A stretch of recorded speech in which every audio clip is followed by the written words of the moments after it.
11월 29일 목회 칼럼입니다. 기다림의 시간이 필요합니다. 현대인의 삶은 빠른 것에 익숙해 있습니다. 사회도 빠르게 변화하고 우리가 사용하는 모든 물건도 빠르게 변화합니다. 특히 한국은 빨리빨리 문화가 있어서 그런지 빠른 것에 열광하는 나라입니다. 세계적으로 인터넷이 발달한 나라 가운데 한국이 들어갑니다. 인터넷 속도는 해외 나가보면 체감할 정도입니다. 이처럼 빠른 인터넷을 사용하다가 인터넷이 안 되는 곳에 가면 속이 터집니다. 그러니 우리가 얼마나 빠른 것에 익숙해져 있는가를 알 수 있습니다. 인터넷만 그런 것이 아닙니다. 눈에 보이고 우리가 자주 사용하는 모든 것이 빠르게 변화합니다. 예배 시간에도 보면 1시간 예배가 1분이라도 더 걸리면 조급함을 드러냅니다. 몇 주 전 나가실 때 본당 의자를 닦으시라고 항균 티슈를 의자마다 배치했습니다. 예배 마치고 나가실 때 닦으시라고 말씀드렸습니다. 그리고 오늘은 가장 젊은 분이 닦으시라고 광고를 했습니다. 그랬더니 아직 설교 중임에도 불구하고 본인이 생각하실 때 설교의 결론 부분에 다다랐다고 생각하셨는지 티슈를 꺼내서 닦기 시작합니다.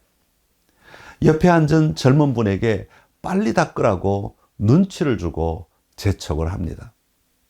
마지막 찬양을 할 때 일어서면서 닦기 시작합니다. 예배는 뒷전이고 빨리 닦아야 한다는 것에 사로잡혀 있는 것입니다. 그런데 신앙은 속도가 아닙니다. 기다림입니다. 교회에 오면 분주하던 삶을 잠시 내려놓고 예배 시작 전에 나오는 잔잔한 찬양을 들으며 기도하며 묵상하는 것으로 시작합니다. 묵상은 기다림입니다. 예배가 끝나면 잠시 본당에 앉아 예배를 통해 느낀 감동이나 고백을 하며 기도하는 것도 기다림입니다. 분주한 하루의 삶 가운데 잠시 모든 것을 멈추고 찬양을 들으며 묵상을 하는 것이 기다림입니다. 성경을 읽으며 오늘 나에게 무엇이라 말씀하시는지 잠잠히 기다리는 시간을 갖는 것이 바로 신앙의 삶입니다. 그리스도인은 기다려야 하는 사람입니다. 우리 주님 다시 오실 그날을 기다리며 살아가는 사람이 그리스도인입니다. 오늘부터 대림절입니다. 대림은 도착이라는 뜻입니다. 우리가 공항이나 기차역에서 오기로 약속되어 있는 사람을 기다리는 것처럼 우리에게 다시 오시기로 약속하신 그리스도를 기다리는 절기가 바로 대림절입니다. 마지막 때 다시 오시겠다고 약속하신 그 약속을 품고 기다리는 절기입니다. 2000년 전에 예수님께서 이 땅에 오신 것을 기억하고 회상하면서 다시 한번 우리 삶에 임재해 주실 것을 기다리는 시간입니다. 이 기다림의 시간을 어떻게 보내야 하겠습니까? 그리스도인은 이 대림절의 시간을 통하여 기다림의 경험을 하여야 합니다.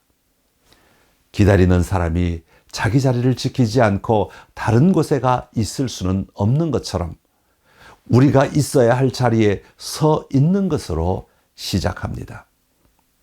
기다림의 시간을 깨어 있어야 합니다.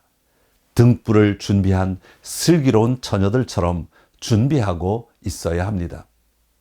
지금은 밤이지만 날이 밝아올 것을 기다리는 사람처럼 예수님께서 다시 오실 때 회복될 하나님의 나라를 바라보며 인내하며 기다리는 시간입니다.